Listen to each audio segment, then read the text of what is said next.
Hello, everyone. My name is Yejin, and I'm one of the co-founders and core members of A-Action. It's my great pleasure to welcome today's guest, Jamie Lorimer. I'll leave the biography to Jack, actually, who initiated to invite Jamie. And for the housekeeping and the sake of security of the platform that we're using, I want to make sure that everyone knows that we have muted everyone, but for the questions later, do write us in the group chat and we'll unmute you for the conversation afterwards. So I guess before we start, I think it is important that I address what's happening in the United States, as we have this kind of public moment where we discuss what needs to happen from now for the future, our future. And so I guess we need to acknowledge it is a very difficult moment in the United States, yet it's a mere reflection or the mere surface of such a deep systematic injustice and inequality that's happening. Nevertheless, I think what has been happening over the last 2 weeks or so has amplified to the public and the world the infrastructural challenges that we're faced with. And these are some of the things that we have been embedding in our conversations throughout the year. So I'm sure this topic is going to be addressed in the conversation later on. And Jamie's work in particular, we thought would be critical at a time like this COVID-19 crisis, as we are thinking more and more about the route to map out where we think more of the relationship between human to non-human while being stuck in this urbanized cities. And it is inevitable this connection between people to nature is something that us humans are realizing more and more in this situation. So thank you so much, Jamie, for joining us. And I'll pass it on to Jack to give us a brief introduction and biography of Jamie. Brilliant. Thanks, Yejin. And thank you, Jamie, first and foremost. So Jamie Lorimer is an environmental geographer in the School of Geography and the Environment at the University of Oxford. His research explores the history, politics, and cultures of wildlife conservation, with past projects ranging across scales and organisms from elephants to hookworms. Jamie is the author of Wildlife in the Anthropocene, Conservation After Nature, with his next book drawing together work on rewilding inside and beyond the human body. And yeah, just to amplify further Yejin's previous comments, I think the talk is kind of crucial and timely within this current global pandemic.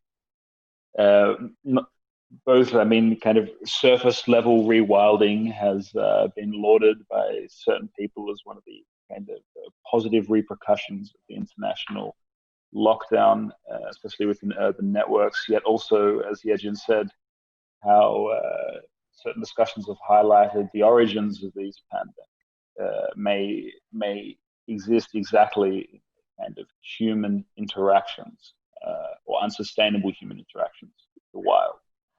So with that, I'd like if Jamie could share the screen and let's begin. Okay, many thanks, Jack, and to the other organisers for having me here. And it's great to be with you all. I'm only sorry we can't be there in physical proximity. I'll put my screen up. So I have a PowerPoint I'm going to talk to. Let me just bring that up. How's that looking? Have you got the perfect? Yeah. The visuals there? Great. Okay, so yeah, I want to give something of an overview of 2 key concepts that I've been working with for some time that may well have some appeal to the audience today. So the first of which is this idea of the Anthropocene, which is big, baggy, popular term that many of you will have encountered in different ways. And I want to talk a little bit about, if you like, the emergence of the Anthropocene as a scientific idea, a scientific hypothesis, and then to reflect a little bit about how that's come to shape, if you like, more popular sensibilities about how we think about human-environment interactions, and then to use that as a platform to talk about a second concept, which is this idea of rewilding, which is a particular approach to nature conservation that does precede ideas of the Anthropocene, but has really been powered up as a policy tool for reorganizing how environmentalism, how environmental management might work as we come to face some of the challenges associated with the Anthropocene. And I'll talk about some examples of rewilding, and I'll talk about some of the challenges, if you like, some of the kind of contemporary cultural, political challenges for putting rewilding into practice, as well as thinking about some of the limitations of rewilding as a model for refounding environmentalism. I won't make explicit reference to the pandemic, though. Some people might suggest that COVID is a particular wild element that has come at us from the outside, but we might also think about what COVID tells us about how we think about the kind of unruly nature of non-human life and how we might learn to live with it, learn from it, as well as not give over to it. Clearly there are forms of wildness that one might not want to embrace too fulsomely in a ways that some of the more kind of extreme versions of rewilding talk about. Okay, so that's something of an overview. I'll try and keep this as brief as I can. I know sitting and watching somebody else talking on Zoom is a particularly ungratifying experience. So to move on, the Anthropocene, many of you will have come across. This is a popular art exhibition that sort of somewhat fatuously celebrates the emergence of the Anthropocene and if you like, tries to capture something of the zeitgeist that the Anthropocene has come to describe as a particular way of naming a crisis, naming a particular concern about human-environment relations. The scientific origins of the Anthropocene concept are often attributed to Paul Crutzen. So Paul Crutzen is an atmospheric chemist, Nobel Prize winner, who in a paper in 2000 articulated a statement that he came up with at a conversation of a big sort of gathering of atmospheric scientists, in which he said we need to stop talking about the Holocene being the current geological epoch, and to suggest that it seems more appropriate to emphasize the central role of mankind in geology and ecology by proposing to use the term Anthropocene for the current geological epoch. So there was a sense, if you like, that the paradigm of climate science, the paradigm of geology, that saw humans as somehow secondary to explaining the Earth system no longer held, and there was a new name required. And Crutzen sort of coined this term, the Anthropocene, which began to circulate in geological Earth system science, climate science communities. Will Steffen is one of the figures. He's an Australian climate scientist who's done a lot to popularize the idea of the Anthropocene in climate circles. And in this paper, came out in the Philosophical Transactions of the Royal Society, so a prestigious scientific journal, Steffen et al. Proposed that the human imprint on the global environment has now become so large and active that it rivals some of the great forces of nature in its impact on the functioning of the Earth system. So we get this emergence of the idea of humanity, a kind of species level thinking as a great geological force, as a force that rivals or even subsumes some of the forces of nature that have long preoccupied natural scientists in explaining how the world works. So the Anthropocene is a claim that there is a new epoch that's come into existence by virtue of the magnitude of human impact. So this is a cartoon diagram that shows how geologists think about time. So they divide time up into different intervals, and the epoch being akin to the Holocene and the Pleistocene and the Pliocene there. So for the Oxford English Dictionary, so the Anthropocene has become mainstream enough that it now has an entry in the dictionary. The Anthropocene is defined as the epoch of geological time during which human activity is considered to be the dominant influence on the environment, climate, and ecology of the Earth. In technical jargon, it's a formal chronostratigraphic unit with a base which has been tentatively defined as the mid-20th century. Okay, so geologists need to have a particular point in time, a very definitive point in time in which they can mark the beginning of one epoch and the end of a previous epoch. And as it stands, the working evidence base for that, which has been proposed by the geologists who are charged with making this decision, are the nuclear tests that were carried out in the Second World War, which, if you can imagine, threw up a load of radioactive material into the atmosphere that then distributed around the Earth and came down and would show up consistently in the strata, so in the sedimented layers that are laid down across the Earth, that if you could imagine a sort of future extraterrestrial geologist coming back to Earth in 1 million years' time, would be there as the definitive marker of a shift that would have occurred from one epoch to another. So it's quite a precise term, if you like, that's associated with this idea of epochs that characterize the history of the planet. One of the things that the Anthropocene has done is also popularize a particular scientific discipline, Earth system science, which develops these ways of understanding, if you like, the planetary conditions that are conducive to human survival. So one of the concepts associated with the Anthropocene is this idea of planetary boundaries, some way of quantifying the magnitude of human impacts that the planet could sustain and still maintain conditions conducive to human life. Okay, so Johan Rockstrom and others in the sort of late 2000s published this piece calculating 8 different planetary boundaries and looking at the degree to which humans had exceeded them. And we're used to thinking about planetary boundaries around atmospheric concentrations of CO2, the idea of 2 degrees, that we might maintain atmospheric concentrations of greenhouse gases, particularly CO2, at a certain concentration that would keep us within that planetary boundary. So this, if you like, operationalizes the idea of an Earth system that is calculable and could be managed to sustain conditions that are conducive to human survival. So we have a, in some ways, a quite grand vision of a planet that could be known and managed and tweaked, if you like, to maintain boundaries for human survival.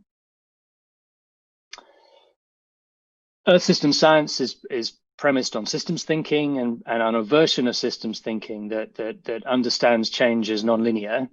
So there are particular thresholds within the Earth system, or what are called tipping points, that if we go beyond them could have nonlinear consequences. So we could have kind of cascading implications in which the Earth tips from one planetary condition to another. And these are a couple of diagrams taken from fairly recent scientific papers that try and both name the tipping points, or name the kind of key components of the Earth system that would have the ability to change the planet, and to think about their interlinkages, and to think about the degree to which the Earth system might unravel, or at least shift into a new state that would be very different from the Holocene, that would be the new conditions of the Anthropocene. Another way of visualizing that are a couple of diagrams shown here. The one on the left is something of a time series, if you like. If you imagine the Earth as that marble that's rolling down this landscape, and the rolling down the landscape is time, there are particular points in the near future in which the Earth can be brought back onto a future trajectory that maintains some of the conditions of the Holocene, or that we might see a tipping point, this planetary threshold, if you like, that sort of dotted line in which the Earth will move over a threshold into the hothouse Earth. So this is a way of, I guess, popularizing Earth system science for policymakers, to make them aware of the degree to which action needs to happen soon in order to maintain the planet within particular desirable planetary conditions. The diagram on the left, so the blue circle is the, I guess, historic cycle of glacial, interglacial periods that the planet has been through over different frequencies, but that we'd move between cold and warmer periods. What we see sketched out on the red curve in the top right of the diagram is this trajectory towards hothouse Earth, which is shown on the figure on the left. So there's this sort of alarming trajectory in which the Earth tips out of the Holocene and moves towards the Anthropocene. The stabilized Earth, the sort of smaller circle in the top right, is a kind of optimistic projection that if we stay within 2 degrees, we can keep the Earth within conditions not too dissimilar to the Holocene, such that life can continue in the ways that human civilization has flourished over the last 10,000 years. So different visualizations, if you like, different ways of thinking about the Earth as a system that is precarious, that has tipping points, but also a system that can be known and worked with to secure particular desirable futures for the planet and for humanity. Okay, so we get this sort of headline idea that in the Anthropocene, time is out of joint. Okay, so Earth systems are changing at unprecedented speeds. Scientists talk about a coming rupture in the Earth system as the planet passes into a new state, so moves out of the Holocene into the Anthropocene. But at the same time, there's a great deal of speculation associated with this science, if you like. So, the diagnosis of the Anthropocene rests on the idea that there will be a fossil record that's laid down, which will be detectable in a million years' time. The fossils that geologists would require to diagnose the Anthropocene don't exist because fossils take a long time to arrive. So there's a kind of speculative act of science fiction associated with the science of the Anthropocene, which is novel and lends itself to all sorts of interesting intersections between fiction and science and creative practice and science, and in some ways I think accounts for why the Anthropocene has become such a rich cultural phenomenon, is because it has this degree of speculation, it has this degree of uncertainty, it intersects with a kind of tradition of science fiction thinking. But nonetheless, the Anthropocene has come to name the current zeitgeist of ecological unease, if you like. Whether or not the geologists decide that it works, the genie is out the bottle. The term is in popular circulation such that we can claim we're in the Anthropocene as a way of thinking about our relationships to the Earth at large. Okay, so that's something of a background to the Anthropocene, and I guess why we might be interested in the Anthropocene as scholars, as people interested in design, in architecture, and environmental management. In the two books that I've written, I focus more explicitly on what the Anthropocene means for managing life. Particularly in the first book, Wildlife in the Anthropocene, was about nature conservation, what happens to conservation in the Anthropocene.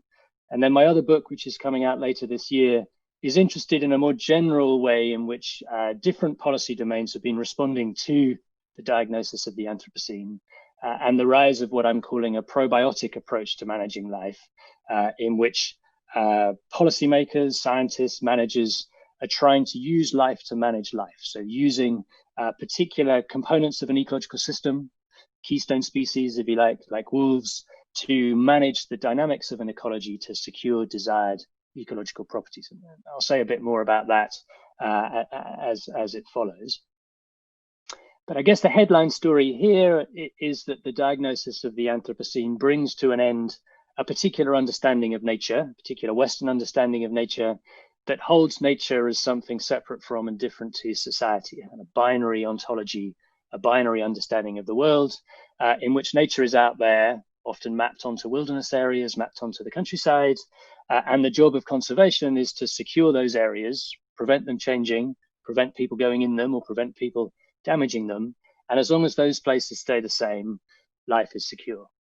And the Anthropocene produces quite a profound challenge to that. If the world is shaped by humans, there is no nature left, if you like. And this was an argument that Bill McKibben made in his book back at the end of the 1980s, talking about climate change. But it's taken some time to travel through into environmentalism at large.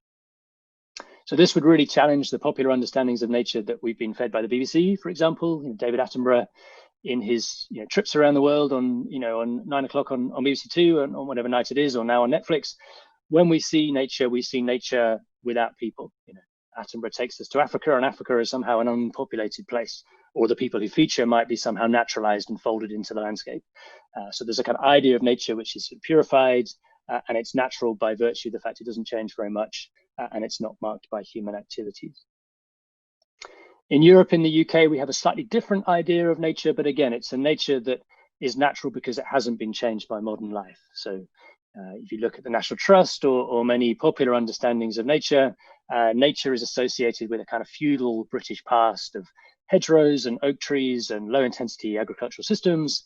And it's agriculture and modernity that alienates us from nature, and conservation is about resetting environmental management back to some imagined baseline, in the kind of period of Downton Abbey in the kind of, end of the 19th century or so. And there's a set of kind of social values associated with that. But instead now, in the context of the science of climate change, we hear much more about what ecologists describe as novel ecosystems. So these are ecosystems that don't have a historical analog. They have come about by virtue of human impacts, and whether those impacts are climate change, the magnitude of human land use, and the ways in which we've reconfigured Earth systems, or the redistribution of life associated with globalization, agriculture, transportation, logistics, this great proliferation of life that's taken place as a consequence of human travel and human magnitude.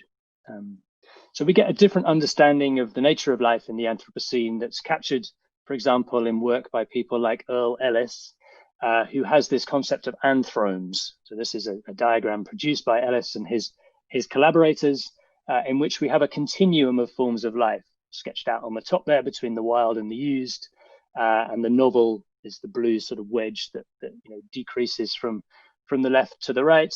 And Ellis is trying to capture the nature of the planet in the Anthropocene, and he offers this typology of anthromes that are, in some ways, a more nuanced way of thinking about which are the more or less desirable parts of the planet, rather than having this simple nature-culture binary that informed a lot of traditional wilderness conservation. Others talk about novel ecosystems, anthromes. There's a range of different terms that ecologists are working with, but we have quite a profound challenge to the underlying ontology, if you like, the underlying theory of what life is, associated with this challenge to the binary separation between nature and society. Okay, so that's something about the Anthropocene, something about the way in which it's come to inflect and challenge popular modern Western ideas of nature. I want to turn now for the remainder of the talk to think through rewilding in the context of these wider discussions. Okay, so some of you will have come across rewilding. It's been popularized recently in the last 10 years, in particular through two books, quite contrasting books. One written by George Monbiot, who's a Guardian commentator, and the other written by Isabella Tree, who is a large landowner, runs the Knepp Wildland Estate down in Sussex in the UK. For Monbiot, rewilding is very much a transformative political project associated with land reform and engaging people with nature. Isabella Tree tells more of the Daily Telegraph story of rewilding, which is about how established landowners can repurpose their land for ecological purposes, but sort of draw down tourist value and wild value. But nonetheless, these have been bestsellers. Both of them have been sort of Radio 4 book at bedtime. They're sort of key figures, these two, and they're actually quite good friends, these two. And they found this organization called Rewilding Britain, which has sort of promoted the idea of rewilding. Okay, so rewilding in terms of its key properties is a new approach to conservation that shifts the historical benchmarks of conservation while also thinking about how conservation might adapt towards the future. So it has a more expansive idea of time that underpins the ways it thinks about what nature is and what might be secured or saved. So just to give an example from Monbiot's book, so Monbiot talks about how landscapes in Europe in particular are haunted by the absence of species that would once have been part of those ecologies. He talks about animal ghosts in the landscapes. Wherever we go, we walk in the shadows of the past. And he has, for me, this quite compelling idea of why we have hedges, or at least why the species that make up hedges in the UK have survived. So hedges, for example, this hawthorn hedge here, hawthorn is a species that, in Monbiot's terms, evolved by being smashed down by large herbivores, and it grows up and it gets smashed down and it grows up and it gets smashed down. And for Monbiot, this is evidence that elephants and rhinos and other big herbivores would once have been a normal part of the landscape of places like the UK, and provides an ecological justification for why they might be brought back into these systems. Here are these landscapes that are haunted by the absence of these big beasts. There's no ecological reason why they couldn't be here. Clearly, there are political reasons why we might not want elephants and rhinos wandering around the British countryside, but there's a kind of ecological basis that justifies an idea of a kind of deeper historical time that could inform future reintroduction projects. This is a diagram or a sketch produced by an organization called Rewilding Europe, which is a European-wide NGO advocating for rewilding. And for me, it nicely captures a couple of things. So one is a kind of deep historical timeline that runs through this diagram. So if you imagine it as a timeline that begins, I guess, before the agricultural revolution, before the advent of the Holocene, and we see the rise of agriculture and the unraveling of this tightly coupled, almost kind of DNA strand through the rise of intensive agriculture and the kind of loss of species and the loss of functionality in the landscape. And then I guess sort of center in the middle, we're led to believe that there's a historical moment in which rewilding comes to the fore, and you get a re-entangling of landscapes through the reintroduction of particular species and the integration of urban life. There's a person on a bicycle and there's some skyscrapers in the background. There's a sense that you could have a historical timeline that both talks about the unraveling and the kind of recoupling or the re-entangling of European nature. So it's a very expansive idea of time and how time might flow through conservation. Another example given here from a manifesto published in the mid-2000s by a group of North American biologists who talked about rewilding North America with surrogate species taken from other parts of the world. So if you like, the bottom is all the things that used to be in North America 10,000 years ago. The top are the kind of ecological surrogates that exist in other parts of the world that you might bring to the US to return their functional roles. So there aren't any elephants in North America anymore, but hey, we've got elephants in other parts of the world. Why don't we bring our elephants to North America so they can perform that role in the landscape? There used to be something a bit like a cheetah that would chase the pronghorn antelope in parts of the south of the US. Let's get a cheetah and let it loose on the landscape. There's all sorts of ecological issues with that, but it provides a very grand vision for how you could begin to engineer or redistribute life in order to deliver particular desired functions and services on the landscape. Okay, so there's a shift in historical benchmarks, and a lot of this is coupled with the idea that there are keystone species, so species that have disproportionate ecological agency, that if you return them into ecosystems, they can reset how those ecosystems work to deliver desired functions and processes. So perhaps the most famous of which is the wolves of Yellowstone. So the wolves went extinct over much of North America in the 19th, 20th century. And they were brought back in the 1990s into some of the national parks in the US, initially just because people like wolves and they thought wolves were important species. But it transpired that wolves exert this significant agency through the ways in which they hunt and feed on the landscape. So they change the behaviors of the elk, the herbivores that graze, and the ways in which their grazing patterns change the abundance of different vegetation. It changed the behaviors of what are called the mesopredators, so the coyotes, which again changed the distribution of beavers. So the idea here is that there is what's called a trophic cascade. So within the food system, you have the alpha predators at the top, and though there's not many of them, the fact that they're there has these landscape scale effects in terms of changing what other animals do that leads to big shifts in the abundance of different forms of life.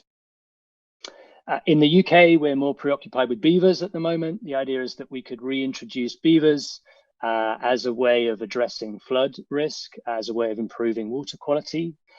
So one of the big issues in the UK is about the speed with which water runs off the land. We've been very good at draining upland areas to get the water off the land as fast as possible.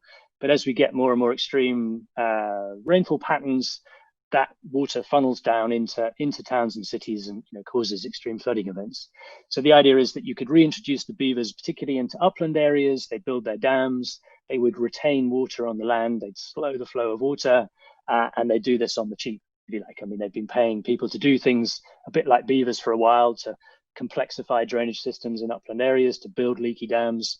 But the idea is, in Jim Crumley's terms, that the beaver is nature's architect, and you could reintroduce the beavers and they'd reconfigure landscapes in ways that were better for water.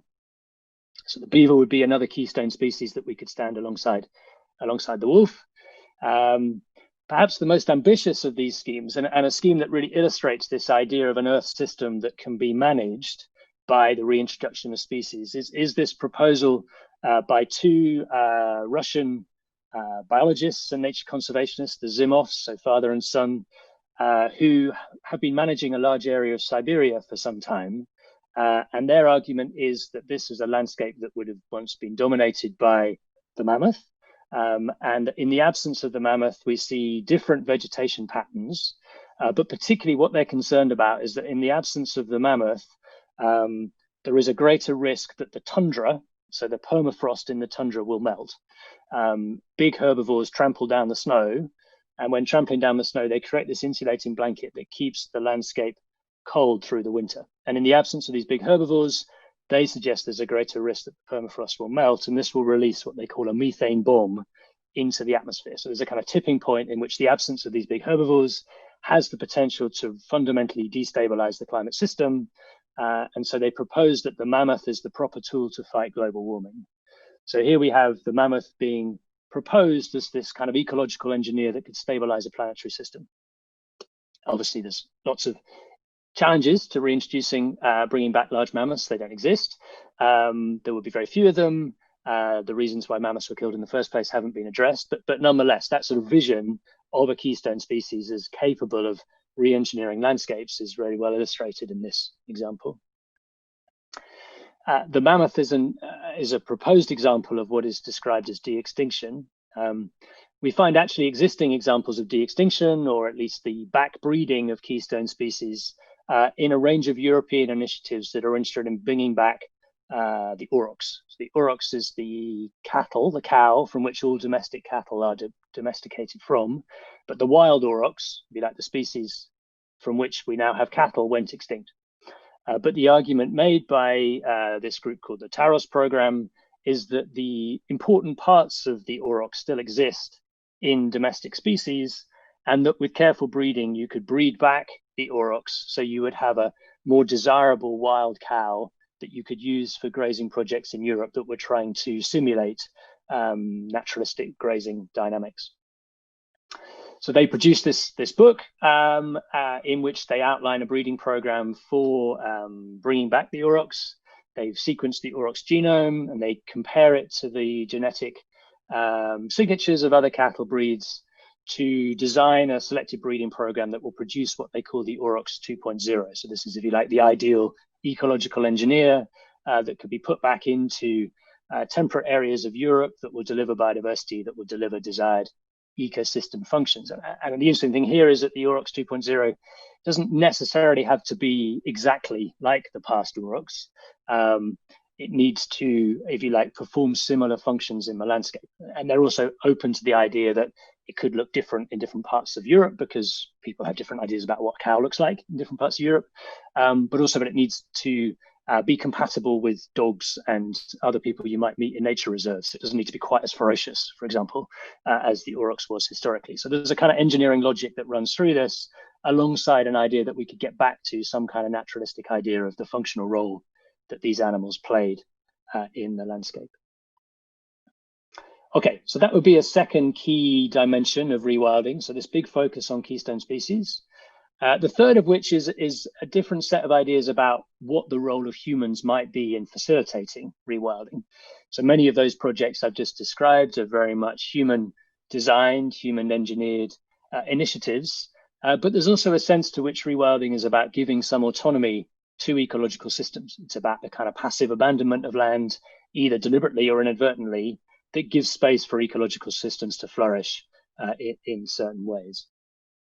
Okay, so perhaps the most famous example of a strictly designed rewilding project comes from the Netherlands and a site on the Flevoland, which is the largest artificial island in the world. You can just about see it where my purple oval is there. So just outside of Amsterdam.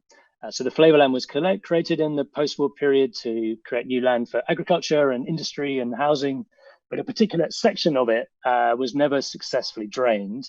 And it was left and abandoned, and it emerged as a nature reserve that's called the Oostvaardersplassen. And the Oostvaardersplassen came to be an experimental site for rewilding from the 1980s, 1990s, 2000s. So it was here that Dutch conservationists introduced a set of large herbivores, some cattle, a bit like those aurochs 2.0s that we saw, alongside deer and horses, to see if they could simulate the grazing dynamics that would have characterized Europe at the end of the last ice age. But this is, very much an experimental site. So it would be below sea level. It's pumped to keep it dry. There's a railway line that you can see just sort of bends around the southern edge of it, and they move the railway line in order that they could maintain this as a site. So it's described as the Serengeti behind the dikes. We're encouraged to sort of squint and imagine that we're in Africa. And yet, if you don't squint, there are all sorts of bits of industrial infrastructure around the edges of it. And it's very much a manufactured landscape. But this has been a kind of experimental site in which a lot of rewilding has been tested It's also a site that's had all sorts of problems that I'll talk about a little bit later, because it's so visible and because you had large animals dying of starvation in the winter. It proved to be very controversial. Okay, so these are the cattle that were introduced to the Oostvaardersplassen along with the horses, as a way of, it'd be like testing some of these ideas about what wildness is and how it might be managed. But a counterpoint would be studies that have been done on accidental ecologies that come into existence in the aftermath of environmental disasters. So this is a shot of the landscape around the Chernobyl nuclear plant, which was abandoned after the explosion in the late 1980s. And despite it being very toxic for human life, all sorts of ecological systems have recolonized this site, such that it's become a very interesting place for wildlife biologists to study, because you've got wolves, you've got bears, you've got lots of large herbivores moving about in this landscape, which is similar to many of the landscapes in parts of Europe, but there's a big area of land that's not controlled. So rewilders might not describe this as rewilding because it's not a very aspirational way of thinking about it, but nonetheless, what's going on there in terms of the resurgence of ecological processes is something that has been studied as a way of thinking about what could wildlife do if you give it more agency to design its own ecologies and systems.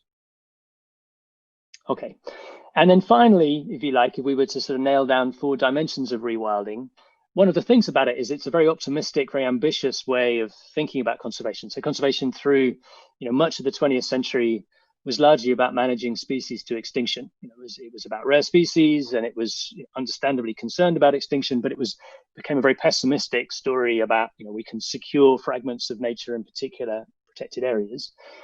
Rewilding has captured the imagination of many people because it has this much kind of grander vision of landscapes that could be reorganized for conservation. So there's a big focus on this idea of connectivity and thinking about large spatial scales.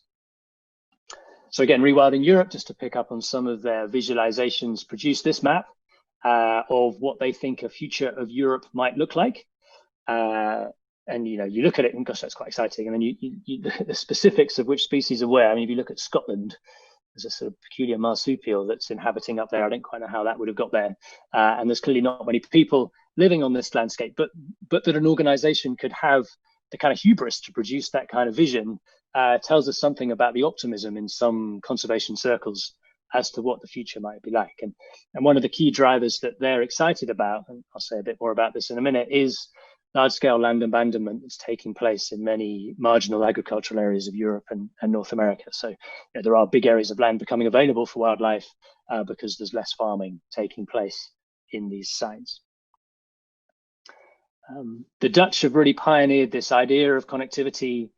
This is a map of the Netherlands that tries to think about ecological networks, tries to think about what the Dutch call the ecological hoofdstructure, which is the sort of ecological main structure that you could engineer into the landscape, a set of ecological networks that would facilitate the dispersion and movement of organisms across space. And they build these eco-ducts. So this is the picture bottom left is a bridge that's built just for wildlife. So it's a corridor space that enables wildlife to move through the landscape. And the Dutch have really pioneered this idea that you might think about non-human mobilities, you might think about animal mobilities in order to enable and facilitate the movement of life across the landscape.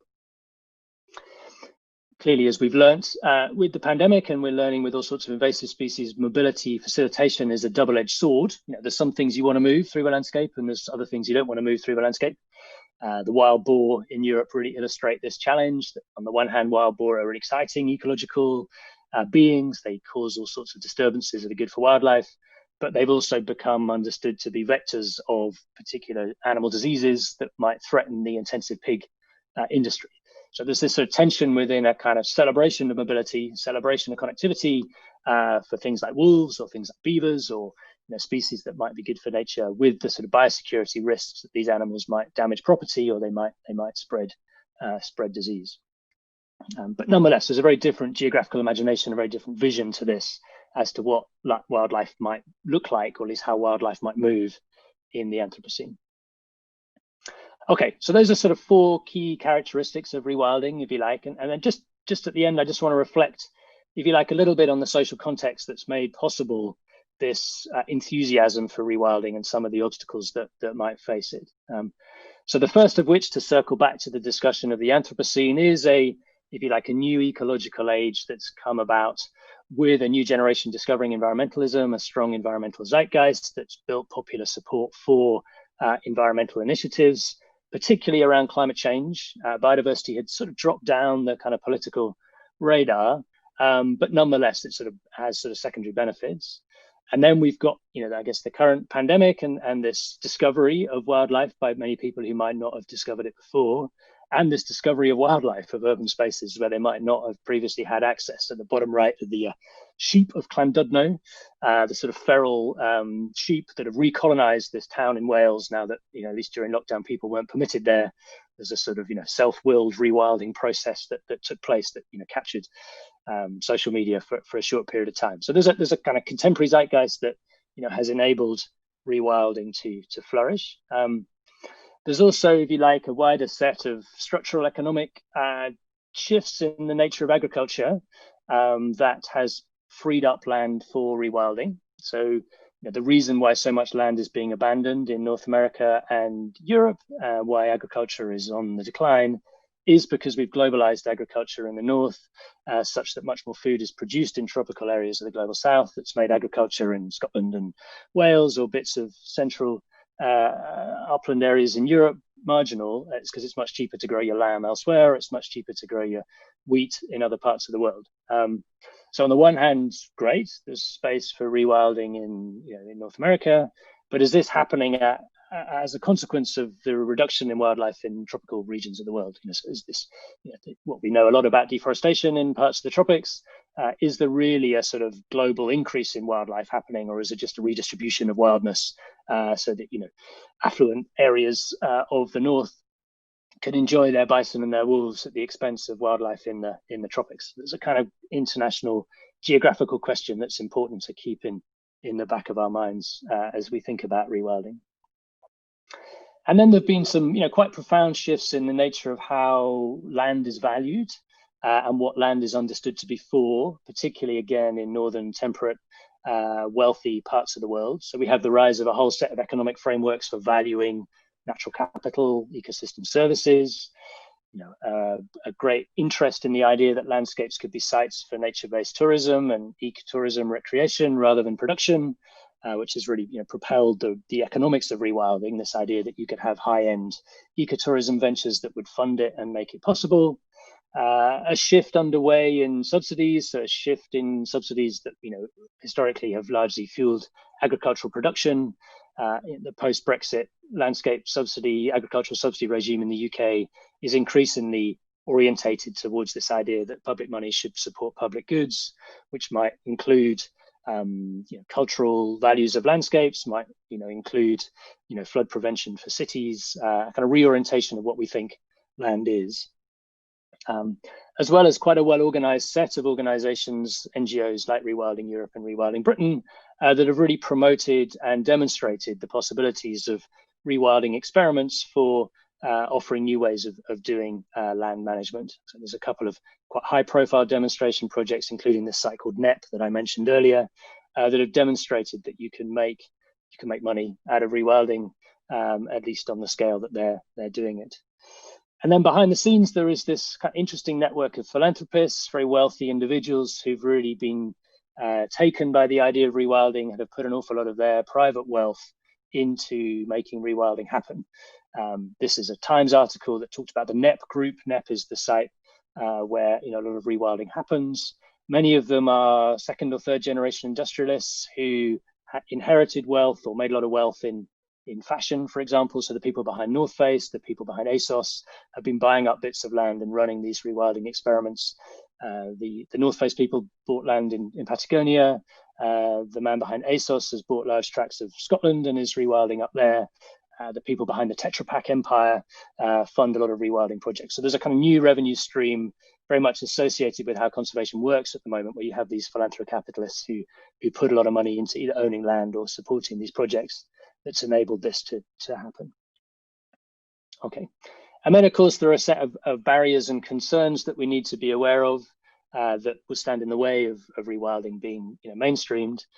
The first of which are understandable concerns about food security. I mean, clearly we saw this, and it's a very live issue in the UK and elsewhere about, globalization of supply chains, the precarity that kind of bakes in, this push by some farmers and food interests to say, well, we need to relocalize food supply. We need to use land for growing food rather than these vanity rewilding projects. There's lots to be said about that, but it's clearly a discourse that has some traction to oppose the processes of land abandonment. There are these quite profound aesthetic concerns about the loss of cultural landscapes as a result of shifting from grazing systems to taking sheep and cattle off the landscape. Monbiot famously described the Lake District as a sheep-wrecked landscape. He said this is a landscape that has been destroyed by sheep. We need to take sheep off the landscape, and yet the Lake District in the UK is a UNESCO World Heritage Site by virtue of the sheep and by virtue of the agricultural system that supports it. So there's kind of important aesthetic cultural concerns about what would happen if you took the sheep off. It'd become messy, people say. You'd lose those wonderful views, all sorts of much less scientific concerns that come to the fore. I talked about biosecurity concerns. There are some animals we want to move around and bring back, but clearly there are other animals that pose challenges to human security. Living with elephants and living with tigers is a big issue in many parts of the global south. It would be just as much of an issue if we were to have them at large in the British countryside. And then there are animal welfare issues. So there's this kind of tension as to what we think a wild animal is. We don't have many concerns about wild animals dying of starvation or being eaten by predators in the Serengeti. But somehow if they were reintroduced or de-domesticated cattle and horses, and they were dying of starvation in European landscapes, or even if we de-domesticated dogs and had them eat these animals, or even if we reintroduced wolves, there would be important animal welfare questions about what degree of human responsibility there is for the welfare of these animals. So just, I guess, 4 things that continually surface as points of tension between rewilding and other ways of managing landscapes. Okay, so just to conclude then, to sort of circle out, back to some of the themes that we began with. So the Anthropocene is a scientific claim, but it also names this contemporary zeitgeist, this contemporary sense that time is out of joint. We're in a new epoch. There is this real risk that the Earth is going to tip out of the planetary conditions that enabled human survival. It's a period of great anxiety and alarm, but it's also facilitated the emergence of these new understandings of nature, which aren't based on a binary separation between humans and non-humans. And it's created kind of experimental space for new ways of doing environmental management, including rewilding, or the kind of scaling up of rewilding to what's now been described as a set of nature-based solutions. But at the same time, nature is never a very dependable guide for solutions. There are lots of different natures and lots of different ways of thinking about natures, and the political problems that are named by the Anthropocene continue to persist in that way. Okay, so I will stop there, and very happy to take questions from here. Yeah, thank you so much, Jamie. That was fantastic. We'll open the floor to questions now. People can write these in the group chat, and we'll be reading them out. That'll be fantastic. Perhaps while people were doing that, I wanted to follow up on something you said, Jamie, which I thought, this kind of the autonomy of ecological systems, or a kind of belief in that autonomy, I think represents one pole of rewilding practices, which I think can be very divergent to others. I think that the kind of that sort of autonomy is at risk of perpetuating this diagram that you discussed, of the kind of binary ontology between nature and society, and a kind of proliferation of that image, the act of a kind of retreat, or retreat from the sort of societal, and reclamation of the natural. One that's very much kind of oppositionary to this ideas of enmeshment, in which human practices and anthropological practices become kind of central interlocutors to the rewilding process. And so I wanted to ask if you could just briefly talk a little bit more about the work of your new book. I see the subtitle, Using Life to Manage Life. I know that some of this focuses on the kind of probiotics of rewilding gut biomes and so forth. And I think that as an example of rewilding, this is kind of the oppositionary pole of that relationship. I think it's fascinating to kind of really think about the sort of processes of rewilding that exist within the remit of the human body, and how this is an incredibly different kind of image of nature, or at least an image of human relationship with it. So if you could talk a little bit more about that while we're taking questions, that'd be excellent. Sure, thanks, Jack. It's a great question. I mean, you're right. The idea of wildness, at least in the kind of historic romantic imagination, was often indexed to human absence. You know, places were wild because they were wildernesses, and the role of kind of humans, at least in that romantic imagination, was to get out of the way, and the autonomy of natural systems would flourish, and life would be restored. The version that we get from the rewilders and people working on ecological restoration in the microbiome is a much more in some ways much more anthropocentric model. I mean, there's a Dutch philosopher who describes rewilding as the controlled decontrolling of ecological controls, which sounds very paradoxical or kind of oxymoronic, but actually if you think about it, you could have the controlled decontrolling of ecological controls. So there's a degree of autonomy that's granted to these keystone species, but ultimately there is still a sense that the human is in charge, if you like. On the microbial side, there's an American anthropologist, Heather Paxson, who's interested in raw milk cheese making, and she talks about the emergence of post-Pasteurian approaches to living with microbes. So if you like, the post-Pasteurian approach was eradicate all microbes. The only healthy system doesn't have microbes. Her argument is that the post-Pasteurian system is kind of reintroducing the good microbes with an awareness of the bad microbes, but the good microbes can keep the bad microbes at bay. So there's a kind of control decontrolling again at play in those different systems. So there's a sort of bounded valorization of autonomy, but also a realistic sense of the risks of letting go, of control, of decontrolling.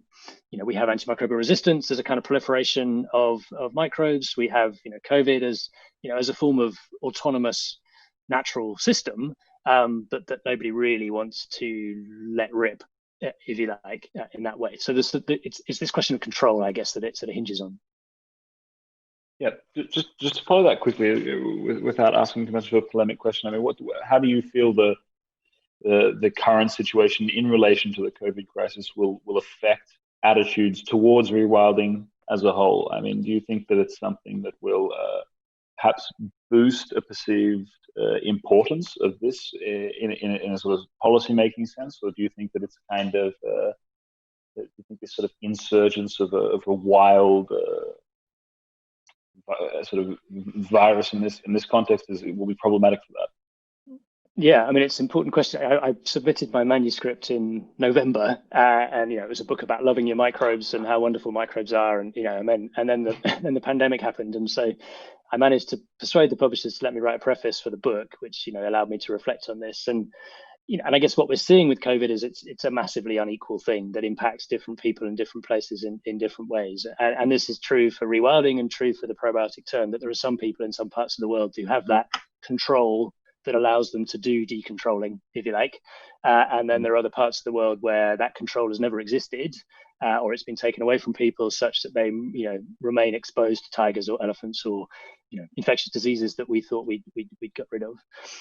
I mean, on the one hand, if we just focus in on, I guess, the parts of the world that the book is most preoccupied with, we are seeing this amplification of what we might call an antibiotic approach to life. Life is risky. Life needs to be controlled. We need to shut it down. And yet, as the kind of stories that come out about what predisposes different people to the risks of COVID infection, there seems to be there's a life history story, there's a microbial story about immune systems and how they've been trained by microbial exposures that suggests that humans are ecological beings and our ecological inheritance comes to shape who we are. Enthusiasms for wildlife out there are compelling, but what happens when the economy has to get back underway again and money is short and there are kind of short-term decisions that get made? I'm not sure. I'd like to be optimistic that kind of enthusiasm for wildlife and a sense of the kind of precariousness of humanity by virtue of the origins of this virus might reconfigure people's sense of what matters. But previous crises, economic crises, have not always engendered, particularly benign environmental policies. So, there's a question from Meg. Meg. Hello. Can you hear me okay? I can hear you, yeah. Hi, Jamie. I just wanted to ask you a point on when you brought up about the die-off of introduced animals to the East Vadersplassen. I seem to remember that after that there was a call for an almost new class of wildlife where we have an almost legal responsibility over the welfare of introduced species. And do you agree with that, or do you think it would be better to educate people on the idea that this is just part of nature and that we have to accept that this is part of life? I mean, it's a really good question. We have different regulatory regimes for managing what humans should do to animals. And if you like, there's a whole set of rules around laboratory animals and a set of rules about farm animals and a set of domestic animals that are entirely necessary if you've got horses and cattle or other animals that are entirely dependent upon human care. And then we have a set of regulations that are for, if you like, animals in the countryside, whose life histories and value is as a consequence of limited human intervention. And what the rewilders are proposing is a form of management that sits very much in the middle, and hence new regulations are necessary in order to kind of govern situations like that. I mean, in a way, the East Vadersplassen is a strange case because it only ever had herbivores and didn't have the predators. And although the managers of the site imagined that they were controlling the numbers of herbivores with the eye of the wolf, so there was this elaborate way in which they studied the population dynamics of the herbivores to selectively kill those that they didn't think would make it through the winter, but with the eye of the wolf. In practice, what was going on there was nothing like what you'd see in Yellowstone or elsewhere. And then at the same time, the public relations around the management of that was very poorly orchestrated. So it became a controversy, and there were all sorts of other vested interests in Dutch politics that sort of aligned around it, which made it more of an issue than it should have been. So the short answer to your question is, I think there's necessary legal work that has to be done to make possible these kind of semi-wild, black-bred, de-domesticated relationships to allow rewilding to take place. Great, thank you. I think there's another second question by Maria Chiara. Hello. Hello. Hello, it's Maria. Thanks for your lecture. And I wanted to pick up on what you were discussing earlier about control and about the fact that the rewilding of the relationship between human and animals, it is at the end of the day really down to the tendency of human to control and to let's say express this willingness.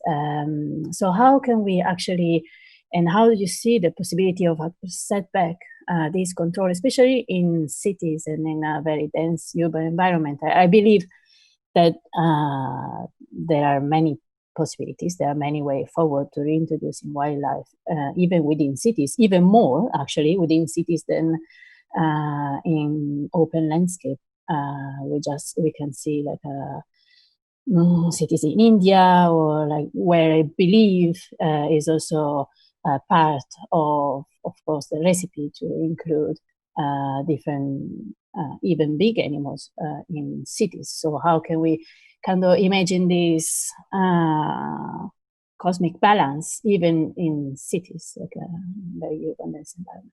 Thank you. Okay, it's a great question, and in some ways, thinking with cities is a much more thorny topic than thinking with national parks and the countryside. I mean, one place to start is, as you say, to recognise the quantity of animal life that lives in cities. We tended to look the other way, or even to assume that animals that live in cities are somehow compromised by their urban nature and they don't count. there's been a reappraisal, I think, of the quantity and the quality of animal life that lives in cities. And once you start to notice it, you can start to, nurture it. I guess at the same time, we have to appreciate that some of those urban animals live quite impoverished lives, but also that they do pose some threats to particular human urban groups and often quite vulnerable urban groups, either because they are predators in and of themselves or because they have the potential to spread disease. But I mean, I think one of the starting points is just to unravel both that kind of imagination of the city as a place without animals, but also to unravel the kind of idea that any animal life in the city is out of place and therefore needs to be suppressed, to think about these on quite specific ecologically measured kind of criteria for what animals can or can't survive in cities. Foxes in the UK would be a great example. There's many more foxes that live in cities in the UK now than in the countryside, and you get occasional hysteria about foxes eating babies, but by and large, foxes and humans seem to coexist very well without causing any great threats to life, in ways that in the early days people were terrified that this is going to lead to some kind of either disease or property related apocalypse. So yeah. Thank you. I think do we have time for another question, or you want to? Yeah, Jen? No, go ahead. Yeah. Thank you, Jamie, for the lecture. I found it fascinating, this idea of using life to manage life. And while I very much enjoyed the part where you were talking about animals being an important key part of rewilding and management, I wanted to ask you about also specific types of vegetation in rewilding practices as well, especially riparian vegetations or any types of mud flats or wetlands, or where do you see the line is between leaving the nature to heal itself and forming a line of practice for that matter? Okay, that's a great question. I mean, I think we can think about keystone plants as much as we can think about keystone animals. And I have to admit, I know less about plants, but there's a long history of selectively using particular plants, not so much because we'll eat them, but because they help to transform landscapes in ways that we find desirable, whether those are crops that put nitrogen into the soil, whether that's just grass that keeps the landscape fairly stable. There is a functional history of us instrumentally using particular plants for certain purposes. I guess as with animals, we've redistributed plants all over the world, and the ones that spring up straight away might not necessarily be the ones that will lead to the most vibrant, diverse landscapes down the line. If you think of, around where I live in Oxford, the waterways are full of a relatively small number of invasive plant species that look beautiful, Himalayan balsam or blackberries, but actually not particularly good for wildlife at large. And so there's a sense to which, by virtue of the way in which humans have scrambled the biogeography of plant distribution, there's an inherited responsibility to kind of take care of what might emerge in these sites. And at the same time, that has often fueled a kind of xenophobic idea that, anything that's alien needs to be destroyed and got rid of. I think there's a rebalancing of that now to say, well, there are things that have got here of their own accord, but actually they're fine, or they create interesting landscapes. But there are some things, some plant species that we want to keep an eye on because of what they might do to other non-human lives that would want to share space with them. It's a big debate in ecology at the moment between those who would celebrate what Chris Thomas calls the inheritors of the earth, these plants and animals that will just flourish with us, and those who say, well, there's a risk of that in terms of the kind of biodiversity consequences of giving over the planet to the small number of things that live easily with us. I think there's 3 more questions, if that's okay. I think the first question actually comes from Izzy. Izzy, I think we have unmuted you. Hi, Jamie. Thank you for your talk. You mentioned public programming and the BBC and kind of the understanding of nature as separate to humans presented by Attenborough and all those people. And I was wondering if you think it's important to reframe the general public's understanding of the nature-culture binary. Thanks, Izzy. It's a great question. And I mean, a bit unfair, I guess, on the BBC. I mean, this was a criticism that could legitimately be made of them through the 90s and the early 2000s. Of late, their programming has become a little bit more generous to urban life. And there was a 3-part series that went out, I think, on BBC Two last year called Cities, Nature's New Wilds. And so, if you like, on the margins of the BBC programming, there's quite a lot going on. And actually, then if you think through things like the sort of Spring Watch, the sort of more sort of public engagement elements of the BBC program, often that's about people's gardens. So they'll kind of celebrate suburban natures.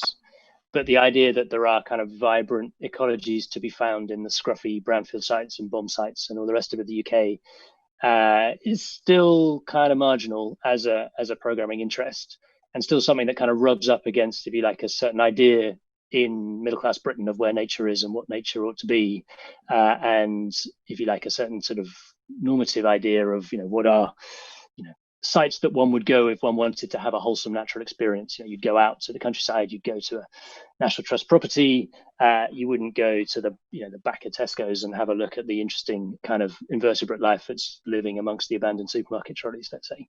And yet, arguably, you'd find as much interesting life there as you would in some manicured Downton Abbey type property in the countryside. I think lastly, because the video is being streamed on YouTube, there's actually a quick question from YouTube that I'll just read out. It says, you spoke a lot about the problems with reintroducing certain species.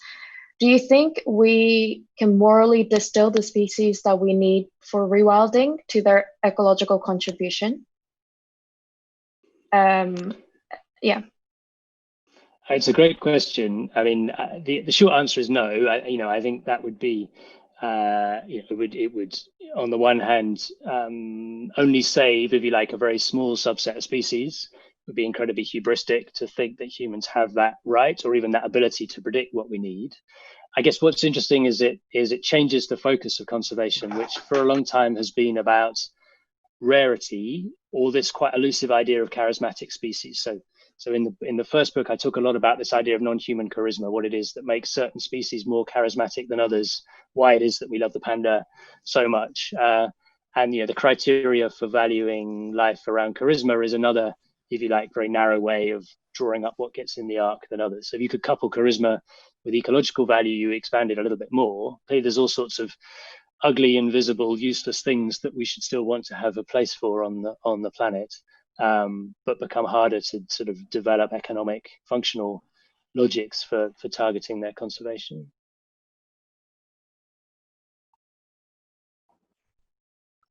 I'm just wondering if there's any more questions to be asked. I think we're okay. Yeah. Well, thank you so much, Jamie. Thank you. I think that was very inspiring to rethink rewilding and the notion of nature. Very inspiring. Thank you very much.